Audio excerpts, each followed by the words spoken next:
Los colombianos estamos profundamente orgullosos de la manera como el pueblo se movilizó ayer en las marchas del 6 de marzo con el propósito de decirle al gobierno que no solamente no quiere las reformas que se vienen presentando, sino que adicionalmente se encuentra en completo desacuerdo con las medidas que se vienen adoptando y que han generado como consecuencia el deterioro vertiginoso del crecimiento económico que el país traía durante los últimos 20 o 30 años, y por otra parte el desacuerdo con respecto a la manera como se está manejando el orden público en el país, especialmente en territorios que tradicionalmente han estado en poder de los grupos armados, de los grupos guerrilleros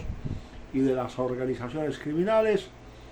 El presidente de la República, que es el responsable del orden público en la totalidad del territorio, ha permitido con sus famosos diálogos de paz,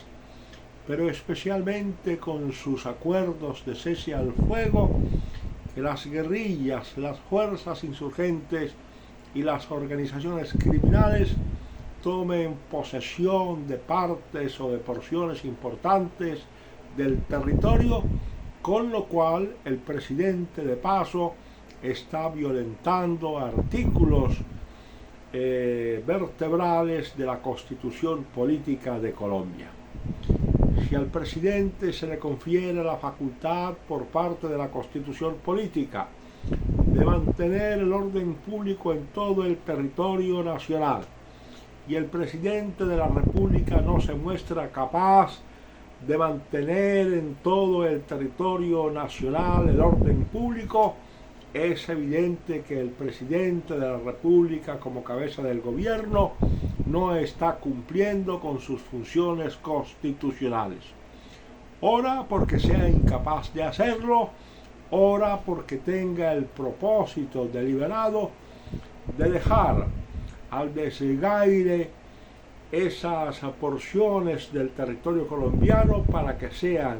los grupos insurgentes, los grupos armados, las fuerzas subversivas y las organizaciones criminales quienes detenten el poder efectivo en ese territorio, por razones que por supuesto nosotros desconocemos, pero que podemos sospechar por la naturaleza y especialmente por la ideología que profesa el actual gobierno colombiano en cabeza del presidente Gustavo Petro Urrego. Esto sirve solamente como una especie de premisa o como una especie de partida para decir que mayoritariamente, así lo afirman las encuestas, así lo afirman las marchas, así lo confirman las elecciones del pasado 29 de octubre, el presidente Gustavo Petro y en términos generales el gobierno colombiano no ha sido capaz de mantener unos niveles de popularidad o de favorabilidad en cuanto a la opinión pública que justifique el direccionamiento que le están haciendo al país y sobre todo que justifique la implementación de unas políticas que han venido dando muestras evidentes de que no se compadecen con las aspiraciones y con las pretensiones de la sociedad colombiana, que antes, por el contrario, desea el desarrollo, el crecimiento, la generación de empresas, y que en Colombia no solamente se respeten estos condicionamientos, sino que se produzca un crecimiento sostenido de la economía, que es lo que definitivamente nos va a permitir salir de esa pobreza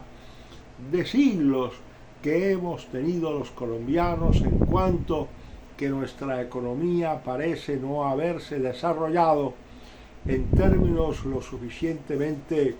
satisfactorios como para provocar un crecimiento mucho más acelerado, especialmente de los sectores populares, especialmente de aquellos sectores que por la norma constitucional se denominan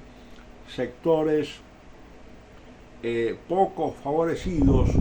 o con necesidades básicas insatisfechas. De tal manera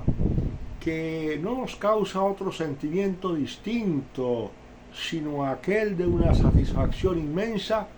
el hecho de que el pueblo colombiano, la sociedad colombiana, de manera mayoritaria, de manera entusiasta, de manera multitudinaria, se hubiese aproximado a las marchas o hubiese participado directamente en ellas, con el único y exclusivo propósito de comunicarle al gobierno en cabeza del presidente de la República su descontento por las políticas que actualmente se desarrollan desde el gobierno y también por las políticas que el gobierno pretende desarrollar a través de una serie de proyectos de ley que ha presentado oportunamente al Congreso de la República. Pero quizá lo más grave que se ha podido presentar en estos primeros meses del año 2024 es la tentativa por parte del gobierno presidido por Petro Urrego de presionar a las distintas instituciones colombianas, llámese Congreso de la República o llámese Corte Suprema de Justicia, con el propósito de que estas instituciones, Congreso de la República, Corte Suprema de Justicia, Corte Constitucional o Consejo de Estado, tomen decisiones que favorezcan los intereses gubernamentales y que, para evitar lo que el presidente llama una persecución política contra su gobierno, estas instituciones tomen decisiones que armonicen con las aspiraciones del gobierno. Pero resulta que está claro para cualquier persona que esté medianamente bien informada sobre asuntos jurídicos que el Consejo de Estado, en lo que corresponde a su competencia, la Corte Suprema de Justicia en lo que corresponde a su competencia,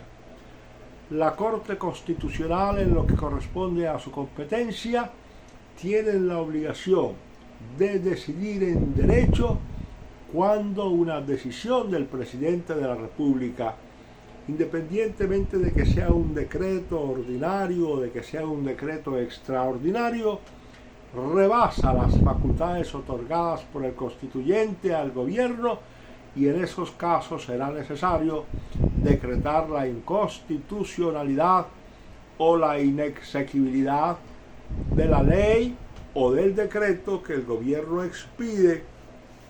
con el propósito de administrar la cosa pública de conformidad con las facultades que tiene para ello. De tal manera que si nosotros pensamos en la manera como marcha el país, tenemos que decir que esas manifestaciones del pasado miércoles o del pasado martes 6 de marzo han constituido un verdadero bálsamo de optimismo para pensar en que Colombia no está dispuesta a hacer la genuflexión a aquellos que nos quieren embaucar con simples cantos de sirena, pensando permanentemente en el socialismo del siglo XXI y en estrategias absolutamente caducas, absolutamente arcaicas, que está probado no nos conducen a otro lugar distinto que a mantenernos irremisiblemente en el subdesarrollo.